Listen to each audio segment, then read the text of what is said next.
Sorry, boy, but his captain's got to teach his men what happens to those what crossing. Captain's got to teach stuff. Good morning from the Bat Cave. It is Saturday. It is February 17th, 2024. And I've been documenting, I've been actually working with John Bryson. We've been tracing a lot of this stuff.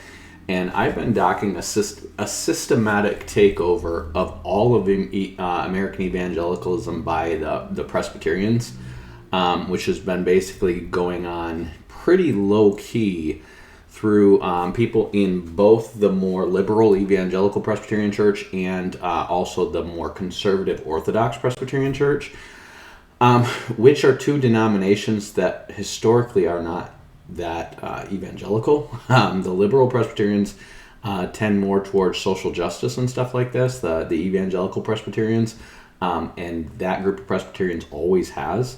And the conservative ones actually consider evangelism heretical. Like they actually think like trying to lead people into accepting Christ or making an altar call or anything like that, which is basically telling people they can ask Jesus into their heart and they have a choice in the matter of getting saved. They think it's a heresy. So I want to kind of walk you guys through this history of the Baptist Reformed denomination and the founders and then the current Calvinist movement within the Baptist Church, because this is a dangerous movement and it really is a funnel back to from Baptist back to Presbyterian. So just understand this history that goes back pretty much to the Dutch Reform movement. And it's basically a Dutch separatist movement after the liberals take over the Netherlands, and then it comes here to America. But this is the pattern with Calvinist churches, okay?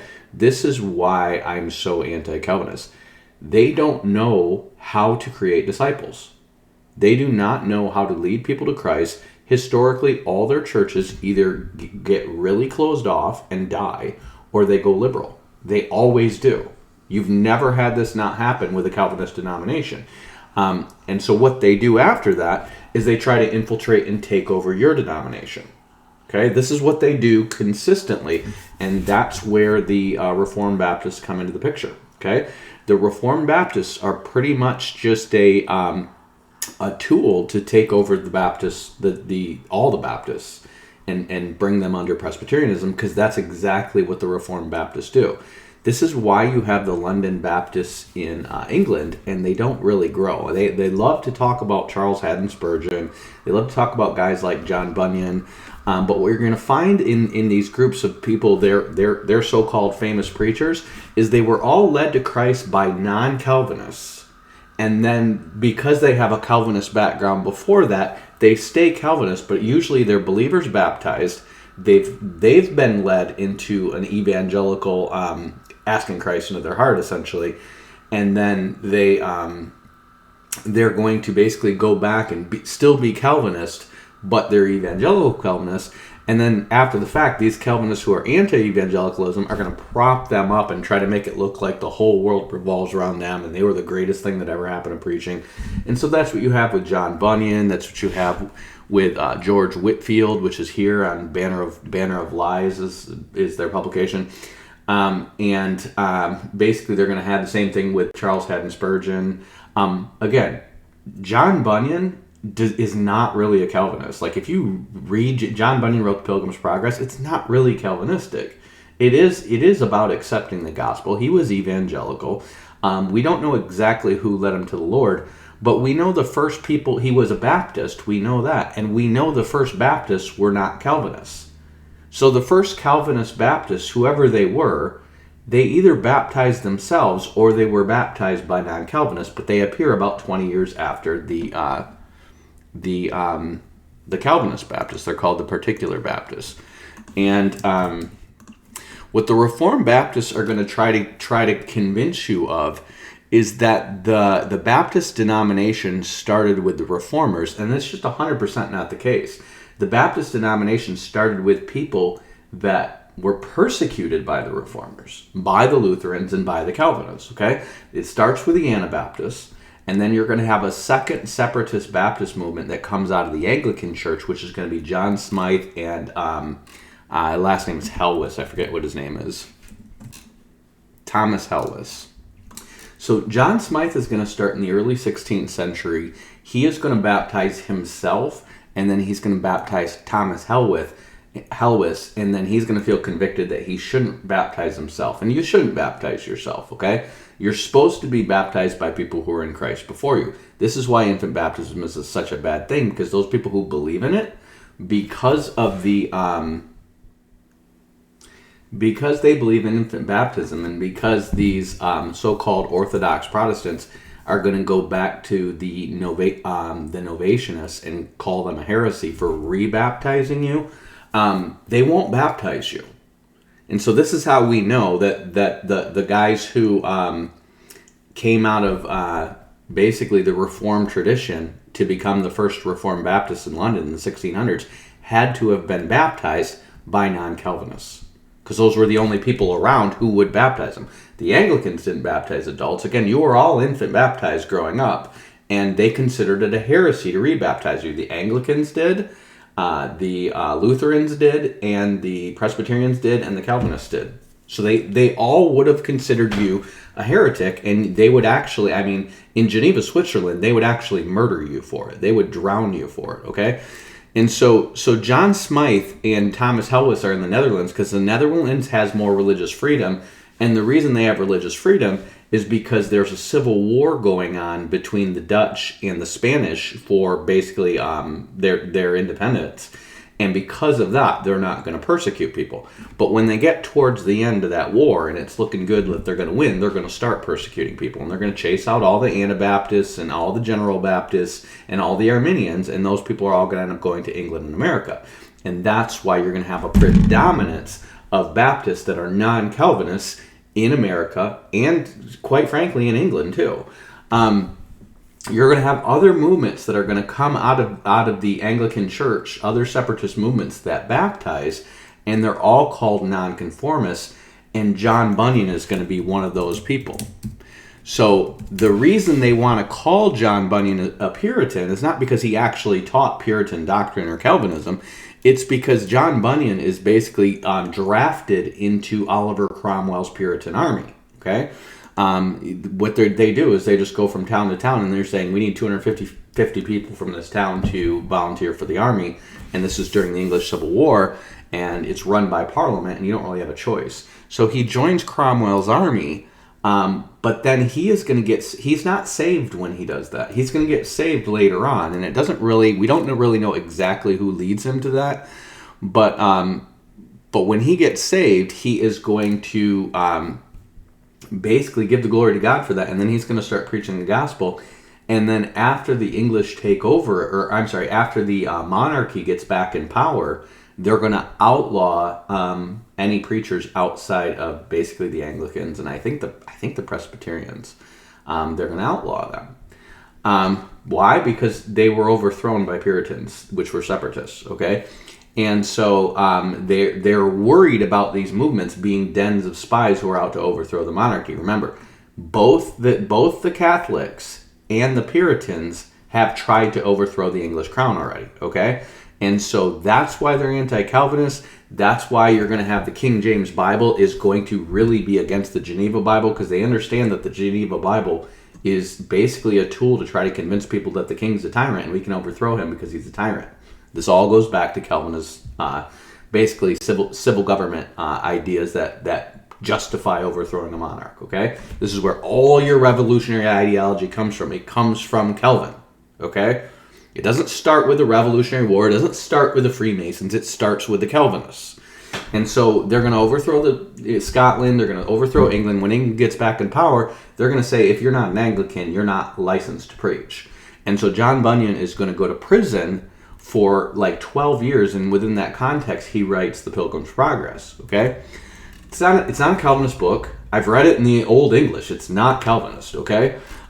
It's literally just like an allegory about like the journey of getting saved and basically making it to heaven from there, okay? Like the trials we go through and stuff like that, okay? It is very, it's very, very free will oriented, because it's talking about people who start to go and then fall away. It's very much that, okay? But it's not espousing anything Calvinistic. Well, John Bunyan is going to be picked up by these guys because he was an OG and because he was evangelical, and make it sound like almost like the Reformed Baptist tradition starts with him. Why? Because he's a Baptist. Because he came out of quote unquote Puritans. Because that was probably his upbringing, but he wasn't a Christian. Okay. So it looks like, just a quick addendum, it looks like John Bunyan would be considered maybe a 4-point Calvinist. He does describe eternal reprobation or eternal election here. This is going to be in his complete works. I don't know what book he's writing this in, but I got a copy of his complete works here. Here's the thing. He is going to be reading from the Geneva version of... notice he says, the potter makes a good sound fit for services is foredetermining to make a vessel to dishonor, has no persuasion at all with him to break or mar the pot, which everything does will resemble the state of man under the eternal reprobation, for God has made man upright. Okay. He says that the simple act of reprobation is leaving or passing by, not cursing the creature. In other words, he's basically saying God tries to save some and doesn't try to save others.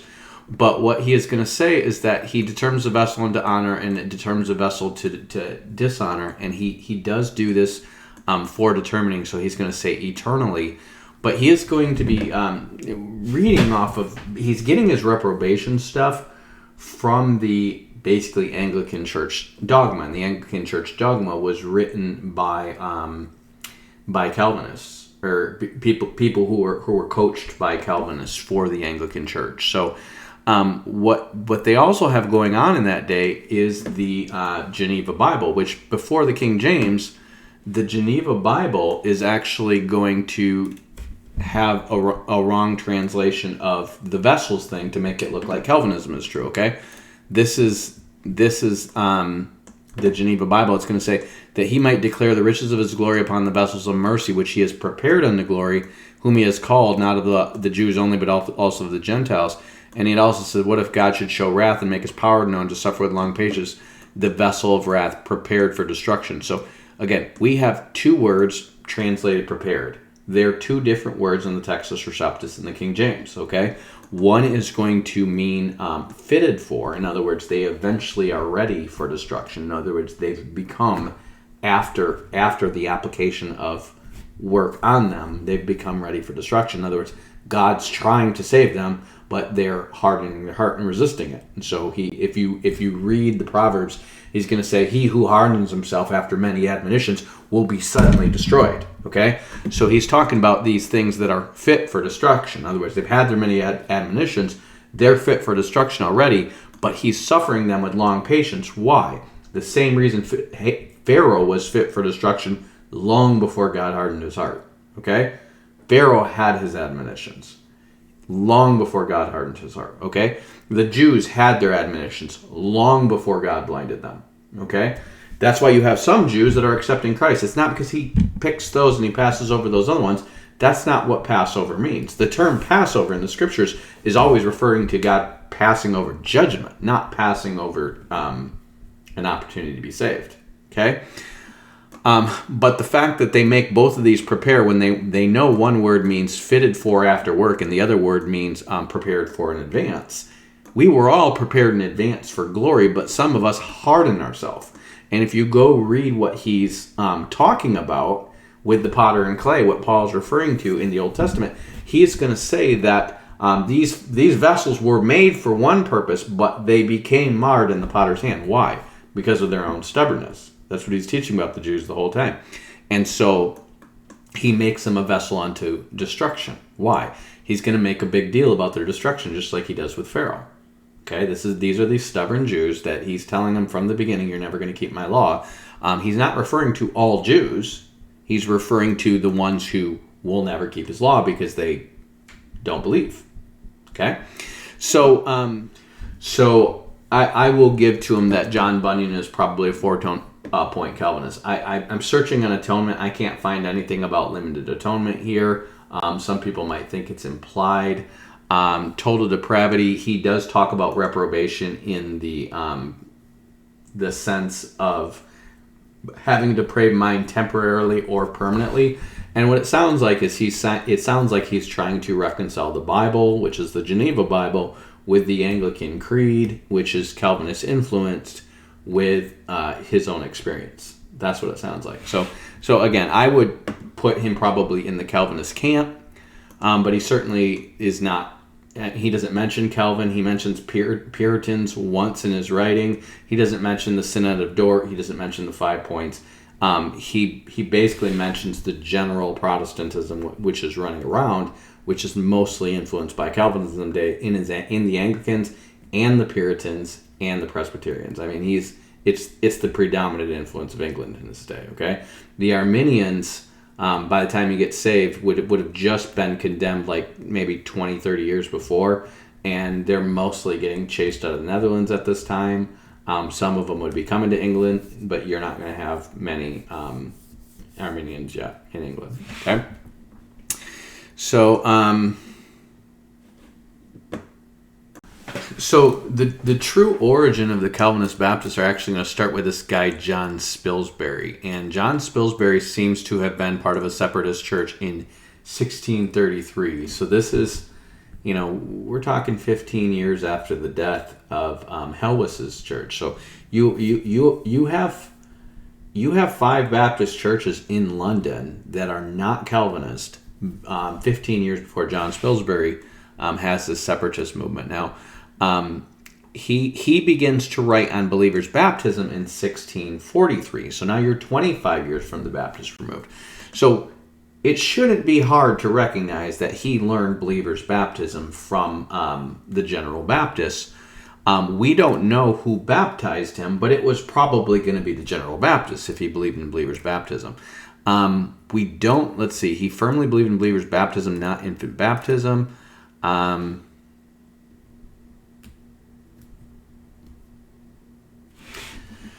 So, who baptized the first particular Baptist is a mystery. Nobody can really figure this out. There are some people that say that John Spilsbury went to Holland to be baptized, which means he was either baptized by General Baptists or Anabaptists, because this would have been 1638, and the Synod of Dort was in I think 1620 or something like that. So I mean, that would have been illegal in the Netherlands, and so the only ones who would have been doing it would have been the persecuted low-key Anabaptists and General Baptists. Okay, but people have tried to figure out who baptized the first particular Baptist, and the answer is we don't know. But they seem to have adopted believers' baptism around 1638. Okay, again, that's a full 20 years after the death of Thomas Helwys. Okay, and he's going to publish a treatise on believers' baptism in, let's see, 1646. So they're going to have their confession, the first, I don't know why they call them the London Baptists, because the General Baptists were all over London, but the first Baptist confession that is going to be Calvinistic is going to be 1644. And all it's going to do is just going to systematically copy what the Presbyterians and Puritans are putting forward while holding to believers' baptism. So what it seems to be is a movement of separatists among the Puritans who just want to adopt believers' baptism and stay in sync with the Puritans and Presbyterians and everything else, and it conveniently keeps them from being persecuted. That seems to be what's happening. So it looks like after the Spilsbury movement starts, there's other separatist movements that happen. Some of them are going to be Puritan. One of the movements that affected him was the Congregationalist movement, which the Puritans are mostly going to cling to. That's why the American Puritans are called Congregationalists. And then Cromwell is going to have this settlement period where basically he allows for a certain amount of religious freedom in preaching. Obviously, most people are Calvinist leaning. And he is, it's going to be in 1655 that John Bunyan gets baptized by a minister named John Gifford. Everyone's named John, apparently. John Gifford of Bedford. And it looks like he would have come out of this separatist Puritan movement and then adopted believer's baptism. I don't know the history. I don't really care to know the history of this. But the point is these are later particular Baptist denominations that now you have two movements of General Baptists who are not Calvinists. Some are Arminian but not Calvinists, and then particular Baptists, and then he's baptized within that context. So I guess you would consider him a Calvinist Baptist.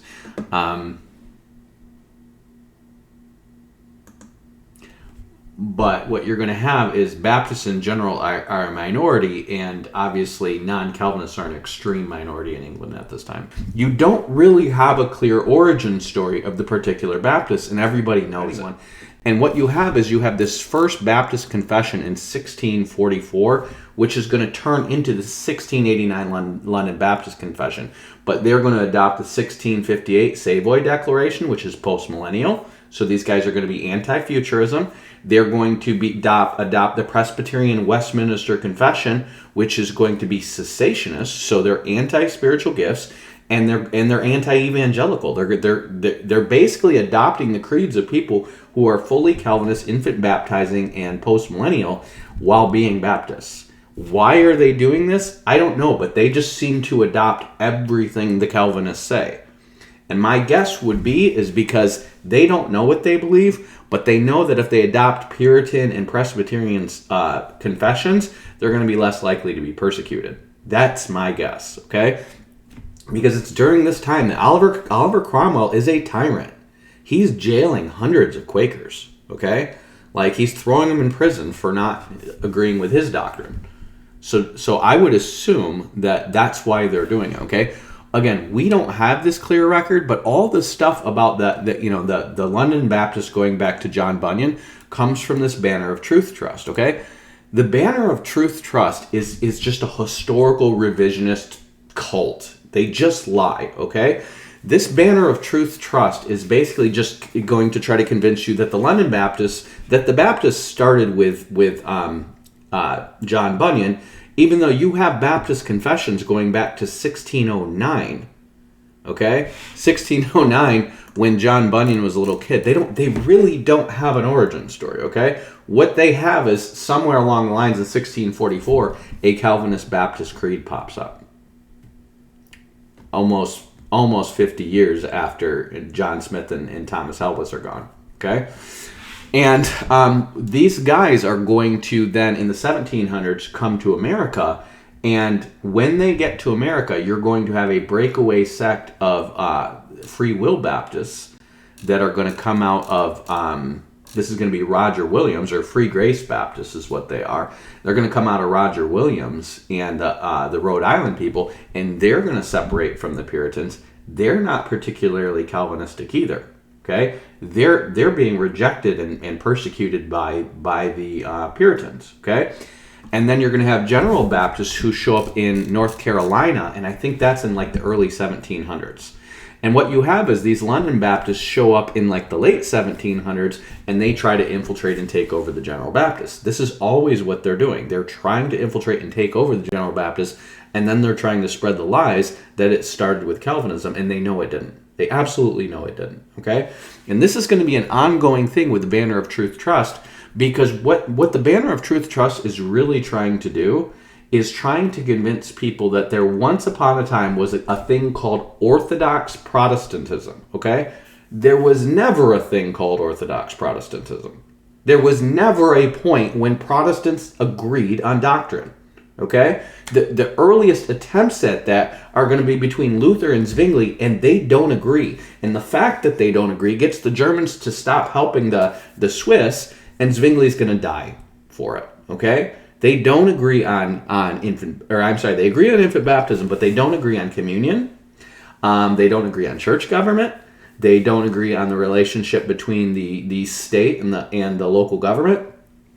And the guy who's going to try to bridge the gap is going to be John Calvin. He's going to try to create a theology that is going to be acceptable to Lutherans and acceptable to really the Catholic reformers and the Zwinglian reformers. Okay, and he's trying to bridge it all together. And so he comes up with his Institutes of the Christian Faith, and then crypto-Calvinists go in and try to take over the Lutheran churches with this, and the Lutherans do not like that, okay?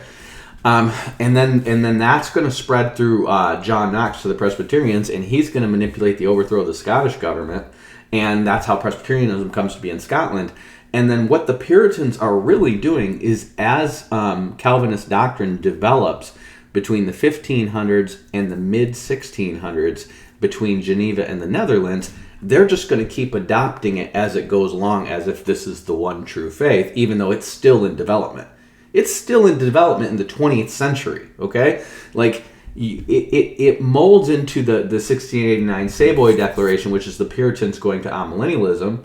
The Presbyterians in the Westminster Confession in the 1600s give you cessationism, and then you're going to get Cornelius Van Til and presuppositional apologetics is going to be in there from like the 1960s, and then you're going to get Abraham Kuyper come up with his, they're going to call it spheres of dominion, which is basically separation of church-state, and that comes from the late 1800s. So they're constantly revising what their orthodoxy is, okay? But when they figure it out, you're a heretic if you're not following it. And this is what they do. And then they have to infiltrate your church and take it over because they're infant baptizers and they don't know how to lead people to Christ. Okay? This is literally what happens with them all the time. And when they find people that are evangelical, what they do is they convert them from spreading the gospel to spreading Calvinism within other churches. And this is what's going to happen with Ernie Reisinger. Okay? So here's the basic breakdown of the history of this. Okay, remember this is going to be late 1800s. So you're going to get Herman Bavinck and Abraham Kuyper, and they're going to lead a separatist movement of in the Dutch Reformed Church. And the reason is because when they have power and control, they're all about state church. Okay, when they don't, they're all about separation of church and state. This is how chameleons work. Okay, this is how snakes work. They slither, they go this way and that way as they need to. And so these guys are basically going to say, you know what, we believe in separation of church and state. And then Baptists are going to be like, that's funny because when we said that 200 years ago, you guys persecuted us. Any other things that you suddenly believe in? Yeah, we believe in baptism now. That's funny because when we did that, you were drowning us in lakes. And this is what we do. Well, this is the new orthodoxy. Now, these guys don't believe in baptism, but out of them, Ernie Reisinger is going to create the Reformed Baptist denomination, okay? Remember, they're going to try to convince you that it goes back to the 1689 London Baptist Confession, but the reality is the London Baptists are pretty much a place where Calvinists go when they don't get saved in their Calvinist church, and then they get saved, and then they get believers' baptism, and then there's only one place to go in England, which is the London Baptists, because those are the people who are both Calvinistic and believers' baptism, okay? So these guys are going to be doing this in the Netherlands. And what happens is you have the first, really what we consider a liberal theology, this historic revisionism that basically turns into not believing what the Bible says, is going to start with the Presbyterians. It's literally a friend of Darwin who is a Presbyterian who comes up with the old earth theory, okay? And then another Presbyterian, his name is Chalmers, is going to come up with the gap theory. And these guys are going to come up with an idea that is going to bridge evolution with the Bible. It's called theistic evolution, okay? They're going to do this in the early 1800s or mid-1800s, okay? At the same time, Darwin is creating his evolutionary theory to basically promote racism, okay? It is literally about the natural selection and about how superior races are superior by nature, and therefore they must rule over these other races, okay? Darwin's, his grandfather, Erasmus Darwin, is a Freemason who teaches evolution into godhood, okay? And Darwin is basically creating natural selection evolution as a quote-unquote science, which is going to lead to credibility to the Freemason doctrine of us evolving into gods one day, okay? This is behind the KKK. This is behind the Manifest Sons of God. This is behind the Aryans and Hitler and all this, okay? All these doctrines about purifying the race to get back to basically like the Nephilim or whatever is coming from these guys, okay? and it's where it's rooted in. And the deists and the Presbyterians, okay, so you have your Freemasons are deists, and you're going to have deists that come as a separate denomination, and then you're going to have Unitarians. All these guys are going to mix with Freemasons, and the main quote-unquote Christian denomination that is going to be working with these guys is the Presbyterian. That's why you have Scottish Presbyterianism and Scottish Rite Freemason. These guys are working hand in hand because they love overthrowing governments, okay? And these guys are basically going to start to seed liberalism into the church in the mid-1800s, and they're basically going to start with evolution and old earth theories, okay?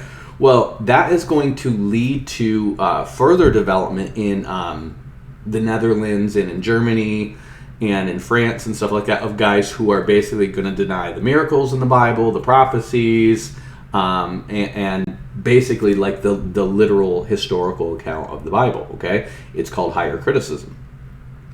And those guys are eventually going to take over the Reformed Church. Why? Because they're just full of people who are infant baptized, and they're just groupthink Christians, okay? They're baptized as babies, then they're told if you want to be a member in our church, and in their churches, you have to be a member in order to have full adult civil rights. Remember, these are church states. It's the same thing with the Puritans. It's the same thing with the Dutch Reformed. It's the same thing in the Swiss. In order to have full rights of a citizen adult, you have to be a member in the church, okay? So guess how many people are going to be like, you know what? I just don't believe in Jesus. I just don't believe. They're all going to say yes. It's groupthink, okay? Do you listen? If you're not a Muslim, you got to pay the jizya tax. Then I'm a Muslim. Why? Because I don't believe in anything, but shit, I don't want to pay the frickin' tax penalty for not being a Muslim. Okay, well, what do you got to do? You got to bow down and pray 5 times a day. Fair enough. If that's gonna save me 20% on my tax bill, I'll do it. That's $5,000 a year in my pocket. I'll do it to do this little prayer. You don't have to mean it.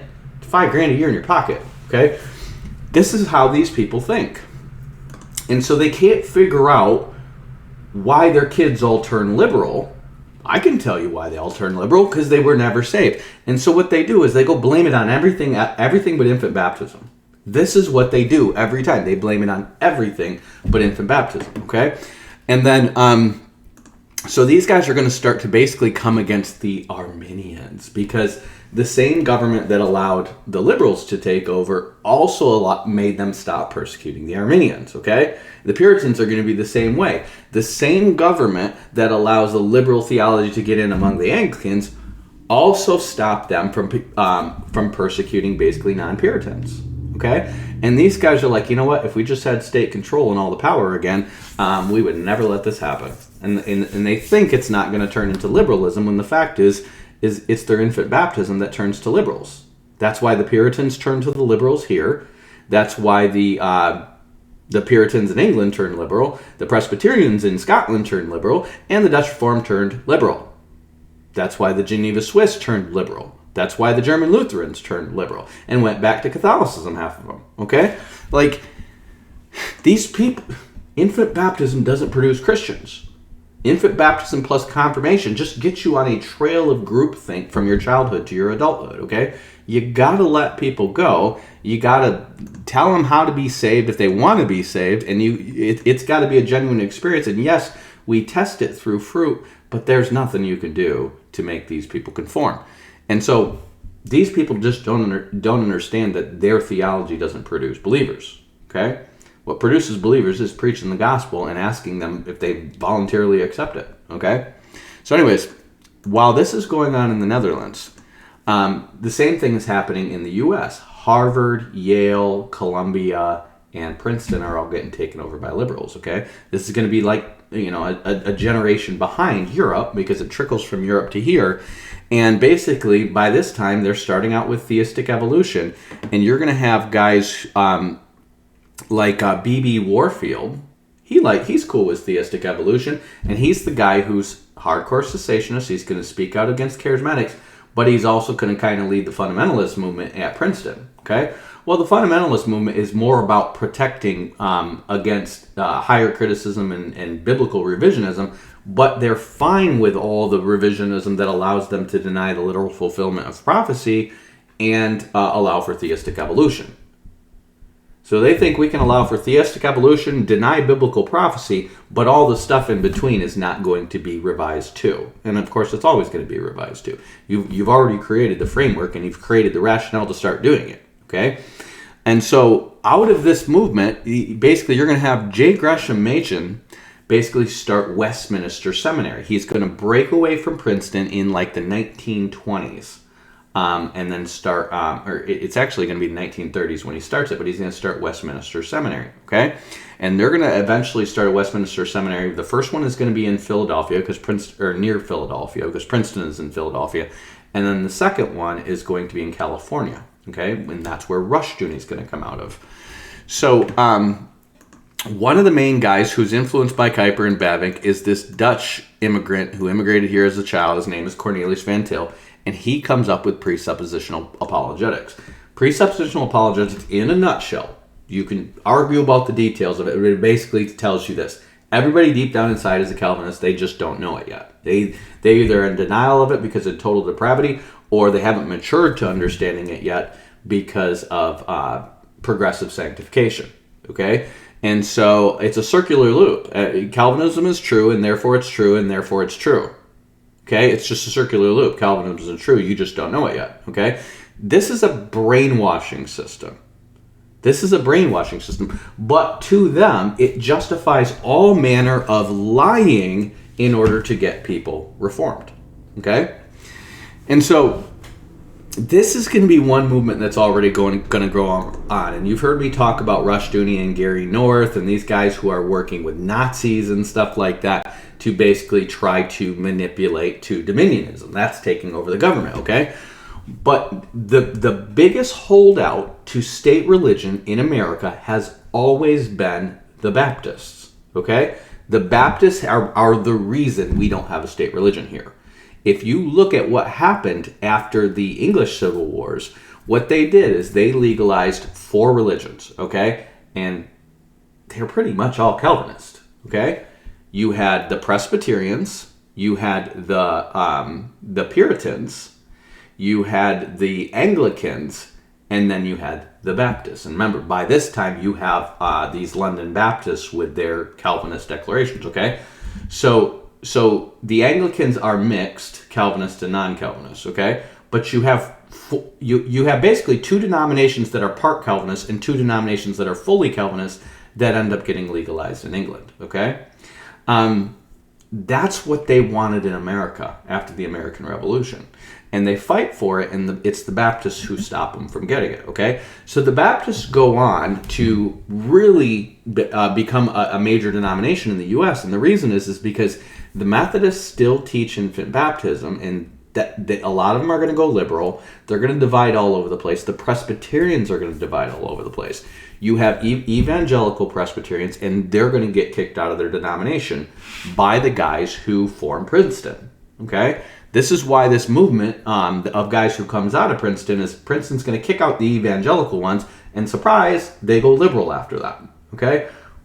Wow. And then the conservative ones are going to start Westminster Seminary, and they're not going to blame it on the infant baptizing. They're not going to blame it on the rejecting of evangelicalism. They're going to blame it on the sinner's prayer and dispensationalism, okay? Mind you, dispensationalism and the evangelicals are starting a fundamentalist movement that is going to start another breakaway from the Presbyterians, which is going to become the Bible Church denomination. It's going to become Dallas Theological Seminary, the dispensationalists, okay? Because the first dispensationalists actually were Calvinists, okay? And a lot of the evangelical Presbyterians are going to latch on to Darby's dispensationalism, okay?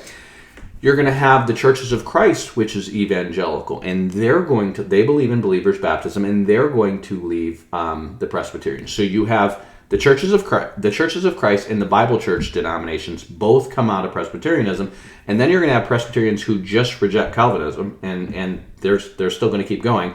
You're going to have Presbyterians like Charles Finney, who invented the altar call, pretty much. And they're going to remain Presbyterian, but they're going to be evangelicals, so these guys don't like them. And then you're going to have Presbyterians that go liberal, okay? And they're also going to reject the Calvinism, okay? So all these different Presbyterian groups reject the Calvinism, okay?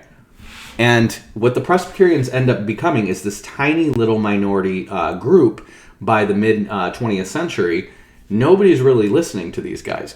And so what they do is they start propaganda. And Banner of Truth is kind of central to that propaganda. So here's what you're going to have. You're going to have A.W. Pink pop up in the early 20th century. Now, A.W. Pink was, as a kid, he was into theosophy.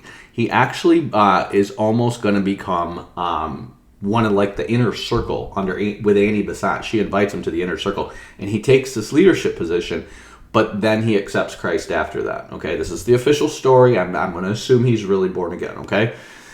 His parents seem to be from a Congregationalist background, and one of the people that he reads growing up is John Bunyan, and he believes John Bunyan is basically a Puritan. Okay, he is going to reject the liberal because all the Calvinists in England, they're all liberal, and he's a Calvinist, and so he's going to go somewhere where you have somewhat Calvinistic preaching, and but it's going to be evangelical. Okay, and so he comes to Moody Bible. And Moody himself is not a Calvinist, but he is led to Christ by a Congregationalist. Okay, and so he's going to be one of those guys who's kind of a hodgepodge. He's kind of his own thing, but he is friendly with Calvinists. He is friendly with Methodists, holiness people.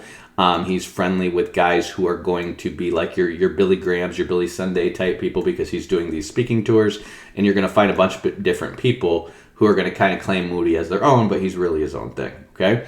But he is led to Christ by a Congregationalist, and he's famous in England. And so he's going to go to Moody Seminary, or Moody Bible Institute, okay? Well, he only lasts there 6 weeks because he's arrogant, and he says, I'm going to leave. This is a waste of my time. I need to get preaching now, okay? And he is basically going to go preach in a Congregationalist church in Colorado, but he believes in believer's baptism. He's had a born-again experience, which the Congregationalists, for the most part, some of them believe in, okay? But they don't believe in believer's baptism. He believes in believer's baptism.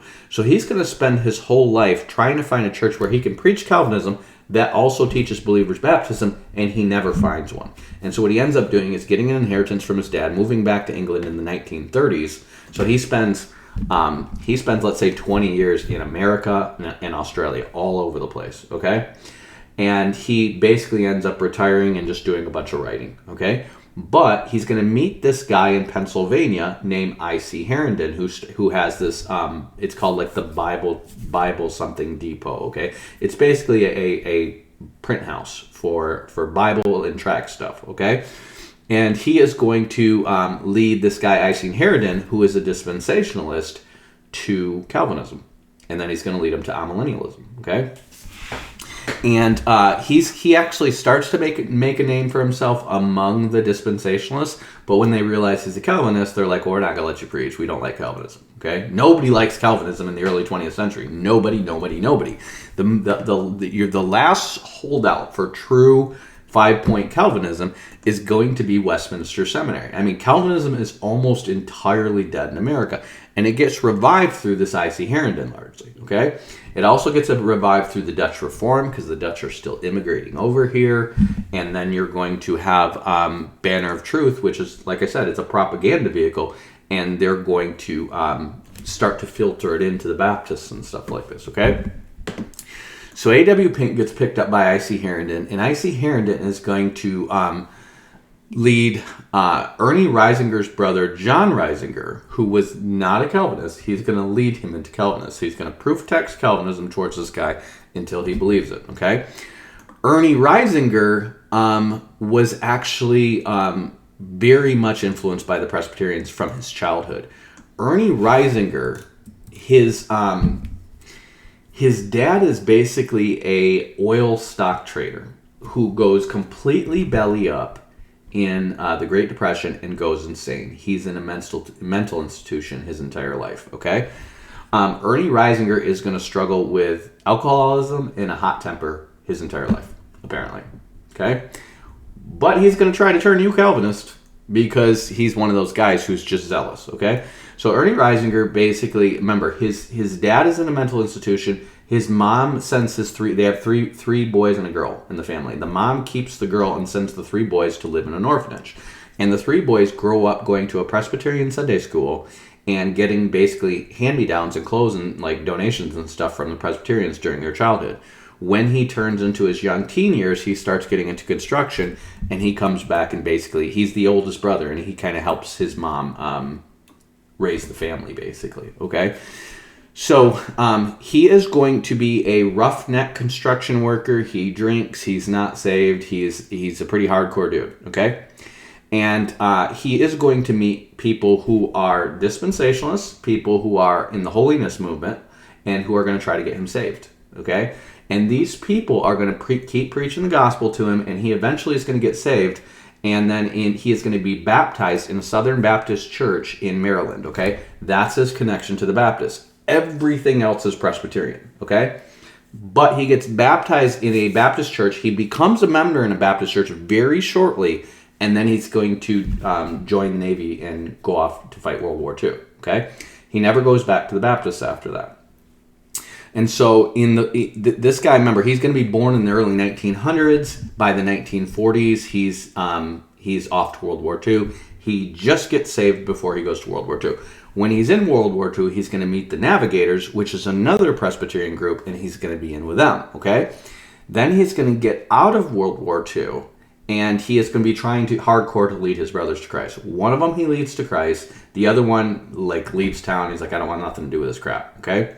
And that's John Reisinger, okay? So the 2 brothers who are born again, because they've been around the Presbyterian church their whole life, they are going to go to the Presbyterian church in their local town, Carlisle, Pennsylvania, and that's where they're going to church. His other brother is eventually going to get led to Christ. I forget, maybe it's by a Baptist, or it might be a non-denominational person. This is going to be in the 1950s, I think. So his brother, John Reisinger, is going to come back, and he is going to go to a non-denominational Bible school and become a pastor. Well, John Reisinger is going to, while he's in Bible college, he's going to meet I.C. Herndon, and I.C. Herndon is going to work on him for years until he becomes a Calvinist, okay? Remember, I.C. Herndon was worked on by A.W. Pink to become a Calvinist. This is important in the story, because nobody becomes a Calvinist organically. Nobody becomes a Calvinist organically. They need Calvinism fed to them through proof texting by somebody else, or they need infant baptism. Nobody becomes a Calvinist organically. Nobody becomes a Calvinist organically. Nobody becomes a Calvinist organically. Nobody ever becomes a Calvinist by reading the Bible.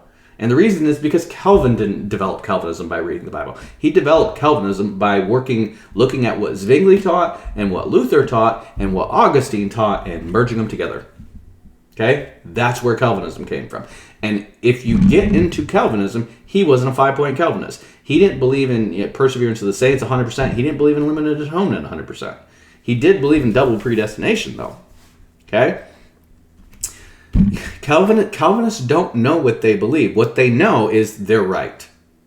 That's what their starting point is that we're right and we're the Orthodox, and we'll tell you what we believe eventually. And if you try to call out their beliefs, you don't understand Calvinism. It's just a bunch of liars who want to win, okay?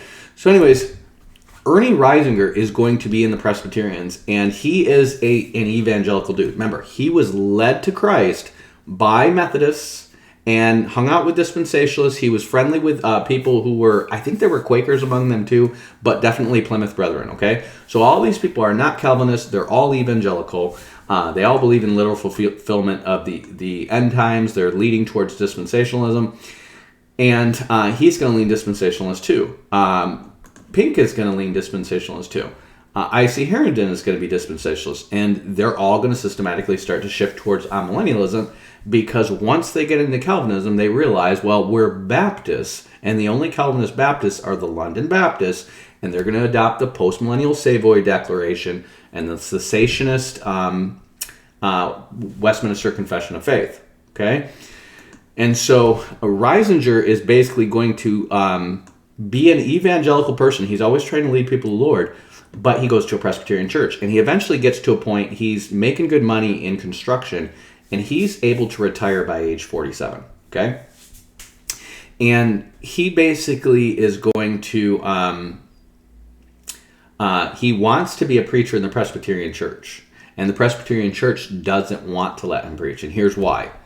They're scared that he's going to eventually preach against infant baptism because they hate believers' baptism. Presbyterians do. And number two is they don't like that he evangelizes people.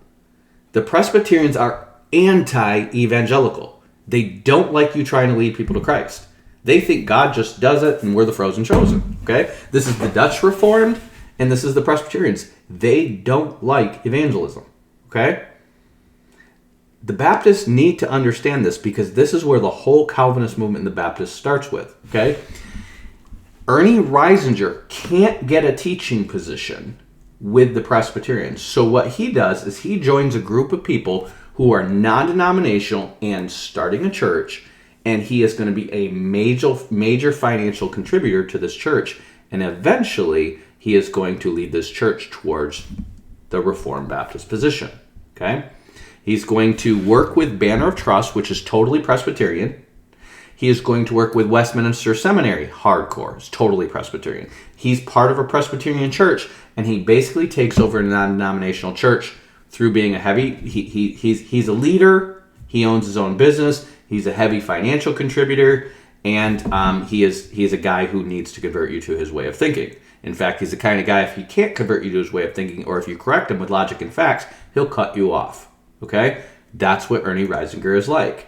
And you're going to find in his church, in his background, you're going to find church splits. You're going to find him breaking relationships with his friends when they correct him with facts. He's a historical revisionist. He just sees what he wants to see, okay?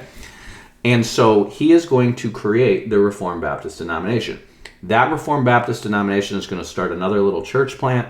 Somehow this Reformed Baptist denomination starts a church in Zambia, Africa, which Vadi Backheim is now running. Or he's running that ministry, and I don't know exactly how that goes. I didn't create this Uncle Tom 2 thing; somebody else did, but it fits. Okay, and I'm going to tell you why when we get there in a minute. So Ernie Reisinger is actually hanging around Westminster Seminary. He actually becomes a trustee for the Banner of Truth Trust. Remember, this is Presbyterian. Okay, and then he basically creates the Reformed Baptist denomination in the United States. Okay. And once he creates it, he's going to retire to Florida. Now, the reason he goes to Florida in the first place is not to, this is important, it's not to promote the Reformed Baptist denomination, it's to promote the Presbyterian Westminster Seminary. He travels around the country to promote the Presbyterian Westminster Seminary after starting the Reformed Baptist denomination. What the heck? The Presbyterians are anti-baptism, dude. Why are you promoting their seminary? And the answer is because the London Baptists are basically Baptists who subjected themselves to the Presbyterians to avoid persecution in England, and now he's trying to get the Reformed Baptists to subject themselves to the Presbyterians. They're totally doing this, okay? And so this Ernie Reisinger really believes in this thing called Orthodox Protestantism, which these Calvinists are trying to promote. They're trying. Listen, all your stuff about John Edwards starting the Great Awakening either comes from descendants of Edwards or this Banner of Truth. Edwards and Whitefield. They're going to say it was all Edwards and Whitefield, and that's bullcrap. It wasn't Edwards and Whitefield. It was German Pietists and Quakers and Methodists. Okay, it was not Calvin. Like, yes, Whitefield was a Calvinist, and yes, he became very famous during the Great Awakening, but he did not start the Great Awakening. The Great Awakening started with religious freedom in America and all these ideas mixing, and everyone's reading the same King James Bible, and lo and behold, people start leading people to Christ. And it keeps going and keeps going and keeps going, and then it's going to turn into the Second Great Awakening, and you're going to have Charles Finney come out of that, and all the Stone Campbell movement come out of it, and all these guys are going to leave the Calvinists. They don't like the Calvinists because they're not evangelical, okay? And these guys are going to start the lies that the Baptist denomination started with John Bunyan, which was a Puritan. This is a lie. That the Great Awakening started with Jonathan Edwards. He's a Puritan. That's a lie. He kills it twice. Okay? And they're also going to help Ernie Reisinger start the myth that the Calvinists started the Southern Baptist Convention. Okay? They did not start the Southern Baptist Convention. The Southern Baptist Convention was not started over Calvinism. It was started over racism. It was started over slavery, okay? But because the Calvinists are pro-slavery in the North and the South, the pro-slavery and the slave-holding Calvinists, guess what? In the North, they're abolishing slavery. Where are you going to go if you have a bunch of slaves? You're going to go to the South. And so the Presbyterians, the Anglicans, or now the Episcopalians, and the Baptists who own slaves are all going to go to the South. And in the South, they're basically going to just take over and have like an aristocracy there. And then they're going to adopt evolutionary thinking because evolutionary thinking allows them to justify their racism. Okay?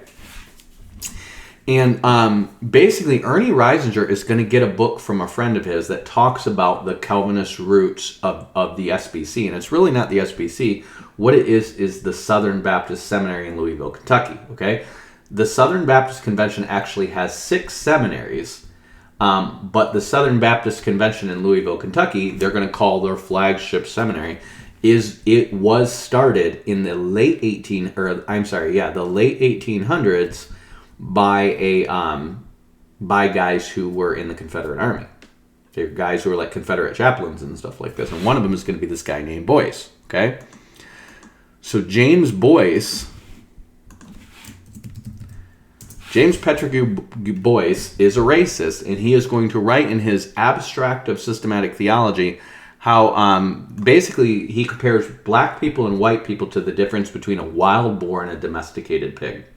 And he's going to literally talk about the differences in their skulls and how smart they are and stuff like that. And he's going to basically compare Africans to white people as being like a more domesticated version of the human species, okay?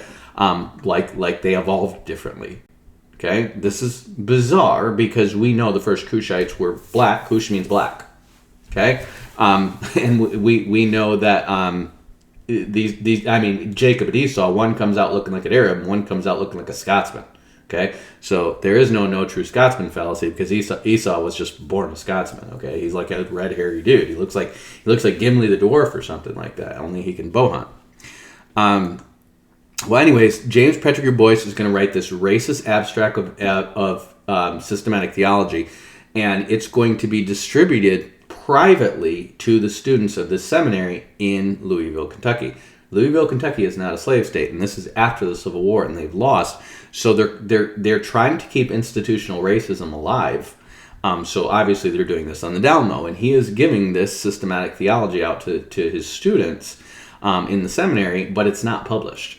Well, eventually, I forget the name of the guy who gives it to him, but he's going to give this to Reisinger, and Reisinger's going to read it, and he's going to be hooked on the idea that all the Baptists were originally Calvinists. This is what he truly believes.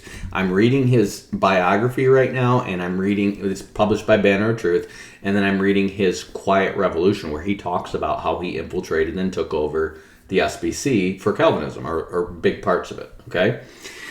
So Reisinger is totally sold on the idea that the Baptists were all originally Calvinists. It's a lie. It's not true. The majority of Baptists in the South were always Arminian. They were Arminian or non-Calvinists, okay? Because they're going to come from the Free Will Baptists. The Calvinists are going to try to take them over, but they're going to fail because the Baptists are evangelizing people all across the countryside, and the Calvinists don't evangelize. And so by the 20th century, there's really not any Calvinist Baptists, okay? But you're going to have some of these churches, because of the old school racist South Calvinists, are going to have in their old creed stuff that goes back to Calvinism. The original, the conference that the SBC breaks away from, the Triennial Convention, they're going to have a document that can lean either Calvinist or Arminian, because you're going to have both Calvinist and Arminian Baptists in it, but you're not going to have, it's certainly not a 5-point Calvinist document. And they're going to go back to this and try to prove that it's a Calvinist document. Okay, this is what Founders Ministries does. It's just based on Banner of Truth and lies, and it's run by Presbyterians the whole time. Okay, so Ernie Reisinger he goes from starting the Reformed Baptist denomination it's really by 1970 that it becomes the Reformed Baptist denomination, to touring the country to promote Westminster Seminary. And one of the places he's going to go is to Miami, Florida. And he gets a liking for Florida, and him and his wife, they've got money, and so they retire to Florida. And they start out in the Florida Keys, and he is basically preaching at this church called Isla Medora. It's the little town First Baptist Church in Isla Medora. And the denomination First Baptist is not like the First Baptist Church in town. It's the denomination started by Roger Williams. Well, Roger Williams came out of the Puritans, and the First Baptists are not a Calvinistic denomination, but because Roger Williams came out of and was persecuted by the Christians, they want to sell this idea that the First Baptists were Calvinists. Well, they're not. And they're not in the 20th century, but they might have really old doctrinal statements that are going to lean Calvinistic in their language. Because these were people who got kicked out of the Puritans, okay? But they're really not pushing Calvinism. These are the people who are going to adopt the free grace theology of Anne Hutchinson, okay? And that's where your free grace Baptists come from. In South Carolina or North Carolina, you're going to have the free will Baptists. In Rhode Island, you're going to have the free grace Baptists, okay? They're similar. But the Free Grace Baptists are more the hardcore once saved, always saved guys where you can keep going on sinning. The Free Willers are more about you can accept Christ. They both don't believe you can lose your salvation, but they're both non-Calvinists. Okay? And the London Baptists are going to show up later on in like the late 1600s in Philadelphia, and they're going to start trying to infiltrate and convert these other churches to Calvinism, and they're going to fail. Okay? But Reisinger is totally sold out on this idea that the Baptists were not, or were originally Calvinists. And so he is going to, after this church in Isla Medora, he is going to go move to Pompano Beach. And in Pompano Beach, he's connected. This is where he first starts to get involved with the SBC. But mind you, he's already gotten a book from a friend that said that the SBC was originally Calvinist before he moves and joins the SBC, okay? Now, I'm reading his biography that's written by Banner of Truth, and Banner of Truth lies. I think he infiltrated. I think he was a straight-up Presbyterian who, because he had some Baptist connections, he creates the Reformed Baptist denomination, and then he goes on to try to bring Reformed theology into the SBC. I don't think any of this is accidental. Okay? I think he's working for the Presbyterians the entire time because they're literally sending him around the country to promote Westminster Seminary. Okay? He is in with Presbyterians since his childhood. And the only reason he is not an Orthodox Presbyterian is because they wouldn't let him preach because they don't like him evangelizing. Okay? There's nothing... I think he's a Presbyterian at heart the entire time. Okay? I think he would have been a Presbyterian if the Presbyterians allowed for believers' baptism and evangelism. That's what I think. And he starts the Reformed Baptist denomination, but he's not content to just start a Reformed Baptist church. Well, the Reformed Baptist Church are anti-evangelical too. They believe it's a heresy to use the sinner's prayer. I went to a Reformed Baptist church for about 6 months, okay? And the people there were really nice. I got to know them. I met some people playing Ultimate Frisbee. They were really nice. I was going to a church that was influenced by a lot of New Age and emergent church stuff. I didn't like it. The other church I knew was charismatic. I didn't like that because I thought I wouldn't have to speak in tongues. And I meet these guys who read the Bible a lot. They have a lot of really godly character. They're nice people. And I go to their church, and it is just brainwashing 5-point Calvinism. Brainwashing 5-point Calvinism, historical revisionism.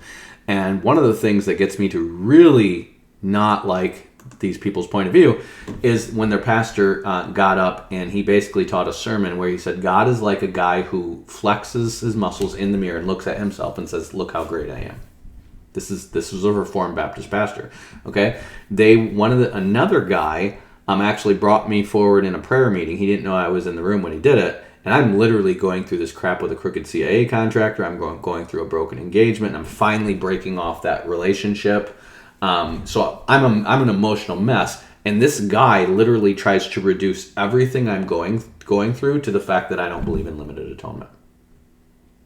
Like, I'm an emotional mess. Has nothing to do with theology. It has to do with what's going on in my life. And he literally is bringing it forward in a prayer meeting as if it's because I don't believe in limited atonement. Okay? Now, I get to a place where I almost go reformed.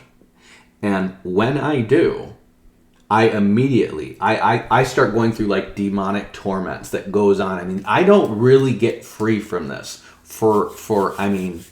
it's a year before I get free from this. It really is demonic, you guys. It really is a demonic stronghold. But I get under this belief that I was never elect. And that's why my life is experiencing so much trouble. That's why, I think I'm like 29, but that's why I've struggled to meet a nice Christian girl. I've struggled to find a church where I fit in. I keep having economic problems. A year later, I'm going to be homeless. And it's just like everything in my life just seems to go to crap. And I'm trying so hard to serve the Lord. And everything I touch seems to turn to crap. And all of a sudden, I learned this thing that, well, there's some people that God hates before they're born. Jacob I loved, Esau I hated, And I realized, oh, this actually makes sense. God just hated me before I was born. This is the result of this. See, the reason these people buy into Calvinism is because they never for a second doubt that they're one of the elect. That's why. Well, yeah, but God loves me. Well, wait a minute. How do you know that? See, the real hardcore Calvinists, no, you can't really know that you're one of the elect. They have this thing called effervescent grace where you could believe you're a Christian for a lot of years and find out, I never knew you. Right? Not because you're going against the will of God, not because you're running against the scriptures, but because you really thought you were saved and deep down inside you were just following God out of your own pride. But you didn't know it until you got to heaven and you found out, sorry, you're not coming in. Go to hell. Okay?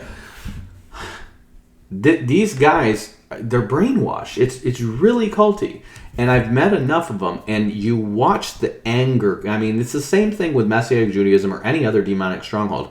When you start to approach their doctrine with reason, you watch the shaking anger come out of them. It's a fearful, shaking anger. Like, you can just see it in their eyes, and it's just something that's like, I want you gone. And like, I would have conversations with guys like this about spiritual gifts because I had moved in prophetic gifts and stuff like that before. And, like I was over at one family's house and, I was talking to the father of the family about, cessationism not being true. And my own experience was with spiritual gifts. And his daughter was starting to listen and starting to be like, yeah, that actually makes sense. And you could see him getting really mad. I was with another family. We were at a Bible study.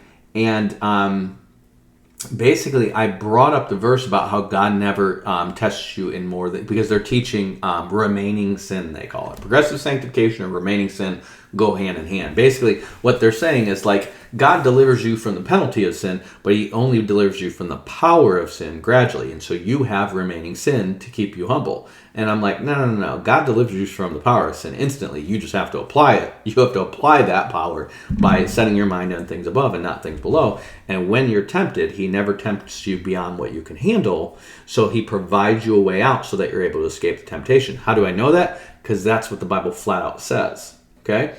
And when I shared this with a woman in a Bible study, she literally, I literally just quoted scripture to her. She goes, I don't like that. That sounds too much like Christian perfection. And I'm like, I just quoted Corinthians. I just quoted Corinthians. This is how these people are. They proof text everything. They don't read anything in context. And they don't like the Bible verses that disagree with them. That's how they end up cessationists. That's how they end up amillennialists. That's how they end up Calvinists. That's how they end up with remaining sin. Okay? All of these are false doctrines, but when you read the scriptures, they get mad. Well, Ernie Reisinger was like this too. Okay? And so the guy who gives him the book that tells him that the Southern Baptists had historical roots in Calvinism, he buys that 100%. And as a favor back, he sends to this guy his works of Calvin, because he owns all Calvin's books, okay? Well, the guy writes him back and he says, Calvin didn't actually agree with the Synod of Dort's 5-point Calvinism. And he points out that Calvin, again, he's got Calvin's books from him. And he points out how Calvin didn't really absolutely believe in perseverance of the saints.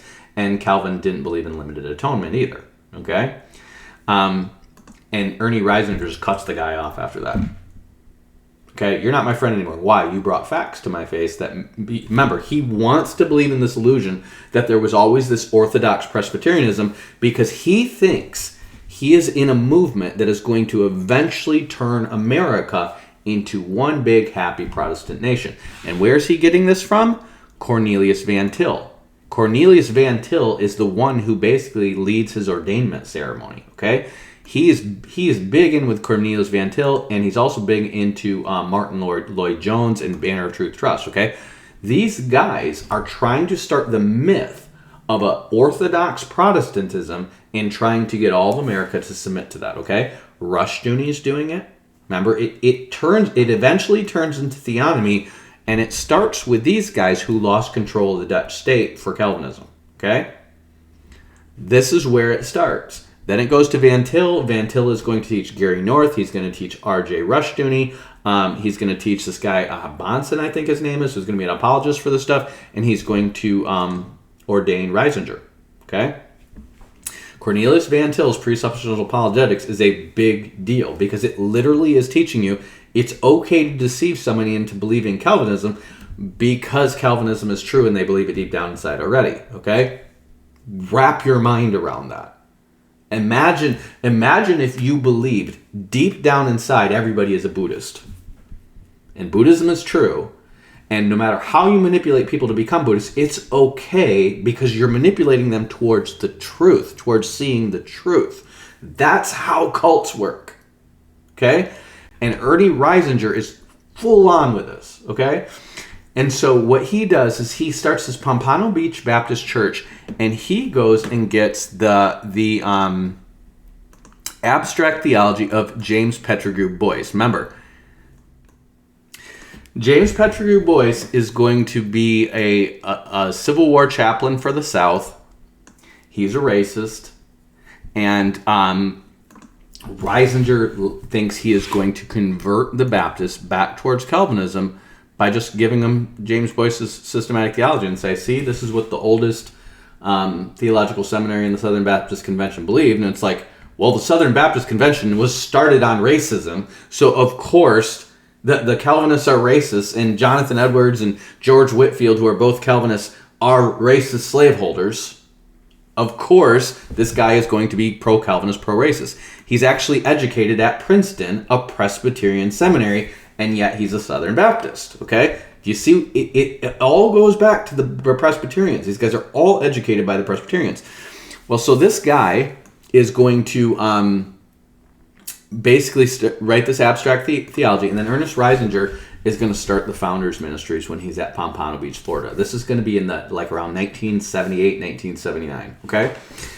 And Ernie Reisinger is basically going to get this Den Dulk Foundation to do all the printing of this book. And I've got a copy ordered because I want to see if he took the racist parts out. Okay? He actually does a reprint of it. And the reason he does a reprint of it is because, trying to remember why. It's in his book.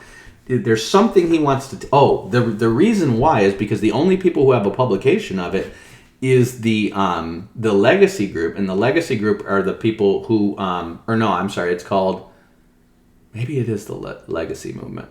The Legacy Movement is the people who come up with Trail of Blood, and this whole idea of Baptists being persecuted by Calvinists and all this history, okay? Now, the Trail of Blood is a mess. It tries to attach like a stream of Baptists from John the Baptist on forward, and it's just BS itself. But this is where Ernie Reisinger gets this book from, okay? He doesn't want you to understand the Legacy Group, and so he makes a reprint of that book without the forward by the Legacy Movement, okay? And so he wipes out the true Baptist history that's in it, which is the non-Calvinist Baptist history, because the Legacy Movement is an independent Baptist anti-Calvinist movement, because they know their history and they know that the Calvinists systematically persecuted the Baptists.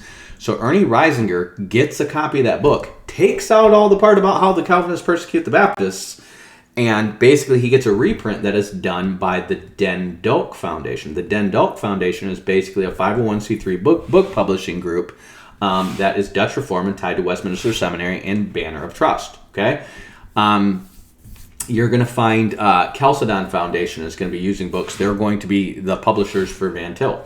Okay. Yes, Den Dulk is Dutch Reformed. Okay. And so he gets a Dutch Reformed group to basically make a copy of it without the Legacy Foundation stuff in it. And he ends up distributing 12,000 copies of that. Okay.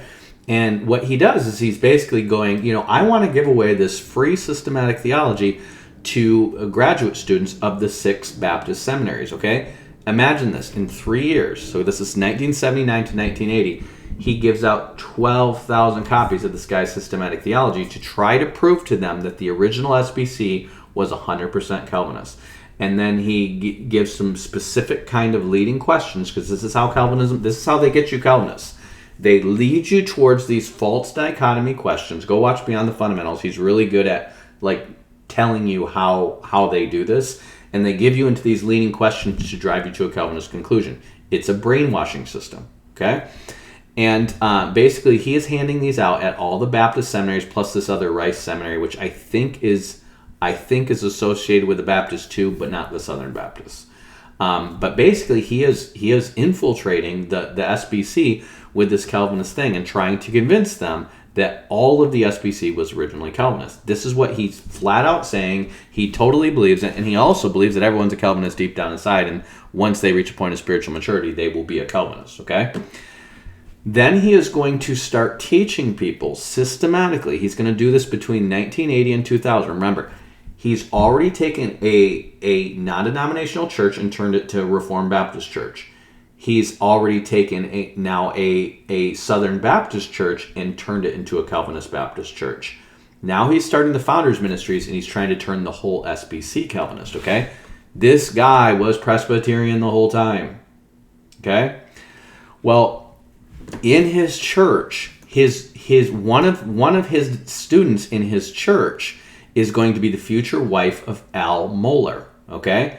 Al Mohler is going to go to this Sanford University, which is in Alabama, and that's where he meets his wife, which goes to Ernie Reisinger's church. And all of a sudden, Ernie Reisinger is giving speeches at Sanford University in Alabama, okay? Al Mohlinger is going to take over this seminary where this guy was originally the head of it, okay? And that's going to be, I think it's just called Southern Baptist Seminary, okay? And he is going to go there to get his doctorate or something. He goes to Sanford to get his MDiv or whatever, and then he goes to he goes to Southern Baptist Seminary to get his doctorate. And if you know a doctorate program, you can be working on a doctorate for 6 to 10 years. Okay, and so what he's doing is he's basically becoming known in the seminary, and then he gets the position who's in charge of fundraising for the seminary. Okay, now, I would suggest that the people at Southern Baptist Seminary who don't like the Calvinist takeover of it find out where the funds were coming from once Al Mohler took over. Because he is going to I almost guarantee they got a lot of money from the Presbyterians. Because the Presbyterians are loaded. They're hooked up with the Dutch Reform, who are quietly rich.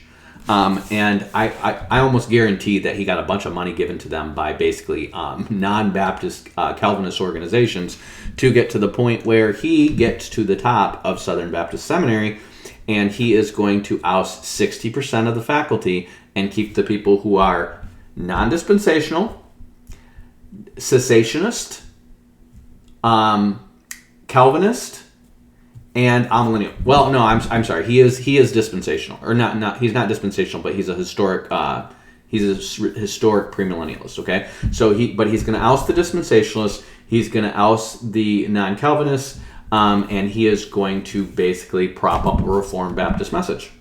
Okay, and a Reformed Baptist message deep down inside is a Presbyterian message with believers' baptism. That's it. Okay. And he takes it over, and then he is going to come up with theological triage. Now, theological triage